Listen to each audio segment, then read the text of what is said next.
हजरात, हर साल की तरह ये साल भी ये जलसा जो मेराजुल मौलवी कॉन्फ्रेंस के नाम से मुनक़िद हुआ है, इन साल भी मुनक़िद है और अपने तमाम जलवा सामानियों के साथ आप इस बज़्म मोहब्बत में हाजिर हैं। चंद लम्हों के लिए मैं आपके दरमियान हाजिर हूँ। हजरात, मैंने कुरान शरीफ की एक बड़ी मशहूर आयत पढ़ी है। उसका मतलब है, माना है कि बेशक रसूलुल्लाह की जिंदगी में तुम्हारे लिए बेहतरीन नमूना है, खूबसूरत नमूना। काबिल गौर ये है कि उसवतुल माने अरबी में उसवा जो आता है उसका माना है नमूना, और हसनतुल के माना होते हैं खूबसूरत। ये नहीं कहा कि बहुत अच्छा नमूना है इनकी जिंदगी, बल्कि ये कहा कि बहुत खूबसूरत है। उसवतुल के साथ हसनतुल की कैद लगी है। हालांकि अरबी में बहुत से अल्फाज ऐसे थे जो उसवा की सिफत बन सकते थे। उसवतुन हामिदतुन भी कहा जा सकता था, उसवतुन महमूदतुन भी कहा जा सकता था, मगर अल्लाह ने न उसवतुन हामिदुन फरमाया न उसवतुन महमूदतुन कहा, उसवतुन हसनतुन कहा। खूबसूरत नमूना कुरान है ये कुरान, और हर लफ्ज़ हिकमतों का दरिया अपने अंदर समेट के रखता है। नमूना के साथ हुस्न की कैद क्यों लगी है? वजह यह है कि हुस्न एक ऐसी ताकत है कि जो ताकत कहीं झुक ना सके, उसको हुस्न के पास ले आइए, उसको झुक जाना पड़ता है। जिस दिल को कोई झुका ना सके, उस दिल को हुस्न से मुलाकात करा दीजिए, तो वो दिल अपनी अकीदतों का खिराज हुस्न की बारगाह में पेश करता हुआ नजर आए। उस मतून के साथ हसनतुन की कैद इसलिए लगाई कि मुस्तफा की सीरत वो नमूना है। इस बारगाह में जो आएगा अपना दिल झुका कर जाएगा, जो भी आया है वहां पर अपनी अकीदतों का खिराज पेश करता हुआ नजर। पहलवान जो सिर्फ पहलवानी की जबान समझता है, रोकाना से मुकाबला हुआ तो रोकाना ने कहा कि हम नहीं जानते हैं कि आप नबी है कि नबी नहीं है, हम तो पहलवान हैं और हम पहलवानी की जबान जानते हैं। कुश्ती खेलिए, अगर आप जीत जाइएगा तो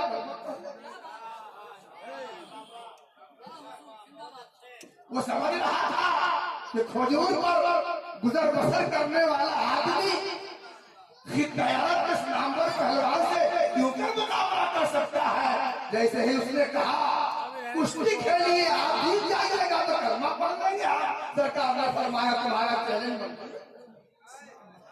कुश्ती हुई, सरकार जीत गए। कहा अभी हम अपना गांव सही से खेल ना पाए थे कि हम हार गए, एक मौका और दीजिए।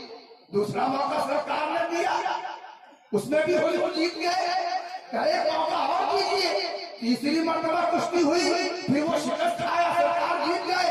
कहा मैंने मान लिया हार तुम्हारा, बेवफाई नहीं कर सकता, कलमा पढ़ता हूँ ला इलाहा इल्लल्लाह मुहम्मदुर रसूलुल्लाह, मगर ये बताता हूँ कि आपके पीछे कोई और। मुझे अर्ज करना है कि नबी की सीरत कामिल है, हर शोबाए जिंदगी की कामिल रहनुमाई मुस्तफा की जिंदगी में मौजूद है।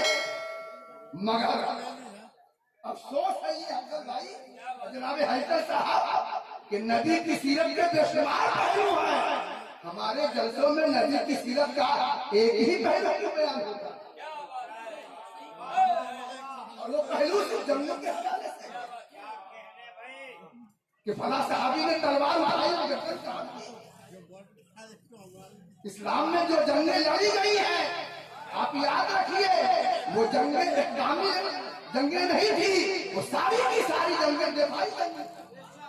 अपने बचाव के लिए दीन इस्लाम के मानने वालों ने अगर कभी कुछ उठाया है अपने दिफा के लिए,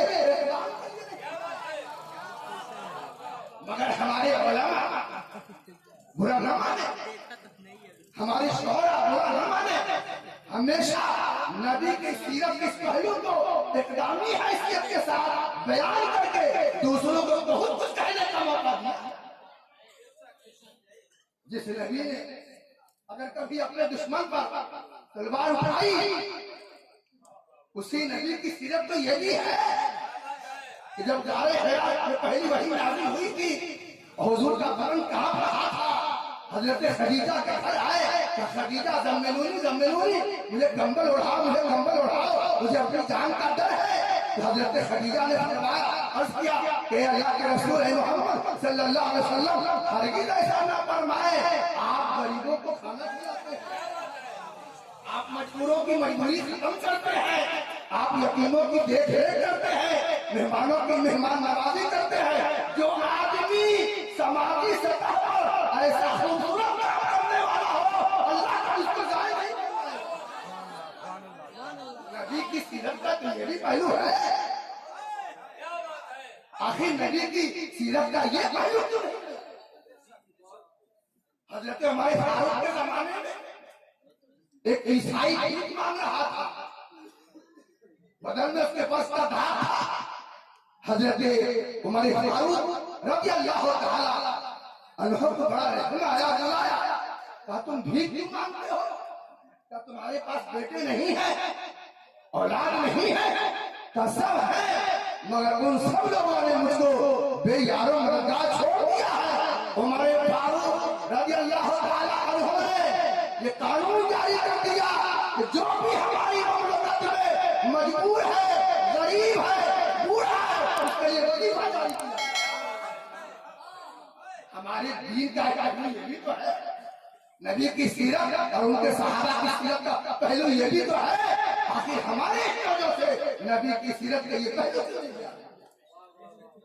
मैं करना चाहूंगा कि नबी की सीरत कामिल है, जिंदगी के एक शोभा नहीं है, सिर्फ इस्लाम में जंग ही नहीं है, इस्लाम में अखलाक भी है, मरवत भी है, मोहब्बत भी है, उल्फत भी है, रवादारी भी है, आपसी रवादारी भी है, भाईचारगी भी है। अजीजों दोस्तों, पैगंबर की सीरतों को लाइए।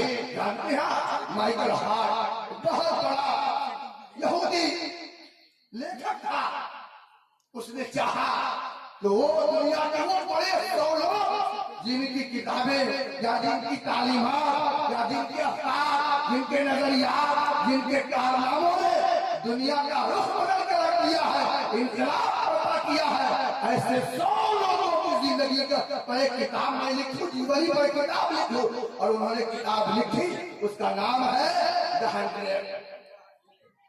गूगल सर्च कीजिए, मालूम हो जाएगा। द 100 दुनिया के वो 100 बड़े लोग जिनके अफकार, जिनकी नजरियात ने दुनिया के जीने का रंग बदल कर रख दिया है और दुनिया को युद्धन होने पर मजबूर कर दिया। जब सबकी जिंदगी जमा कर ली तो तरतीब का सवाल आया कि नंबर 1 पर किसको रखो, नंबर 2 पर किसको रखो, नंबर 3 पर किसको रखो। सबकी जिंदगी खराली और इंसान के साथ उसने फैसला किया कि अगर नंबर 1 पर कोई शख्सियत रहने के लायक है तो मोहम्मद रसूलुल्लाह सल्लल्लाहु अलैहि वसल्लम की जाते गिरानी। मगर चूंकि वो यहूदी था, उसे इस बात का डर था कि कल होकर हमारी कौम पूछेगी कि अगर तुमको किसी को एक नंबर पर रखना ही था तो यहूदी होने के नाते हजरत मूसा को और ईसाई होने के नाते हजरत ईसा को रखते, तुमने मोहम्मद रसूलुल्लाह को क्यों रखा? कहा मैंने उसका जवाब लिख दिया है और जवाब देता हूँ। हजरत ईसा अलैहिस्सलाम ने भी दुनिया में इनकलाब बर्पा किया है, मगर उनका इनकलाब जिंदगी के एक महीने। हजरत मूसा अलैहिस्सलाम ने भी इनकलाब बर्पा किया है, न्यूटन ने भी इनकलाब बर्पा किया है, केपलर ने भी इनकलाब बर्पा किया है, गैलीलियो ने भी इनकलाब बर्पा किया है, मगर सबका इनकलाब एक पहलू जिंदगी के रुख पर है। वही शख्सियत है मोहम्मद रसूलुल्लाह जिनका इनकलाब जिंदगी है।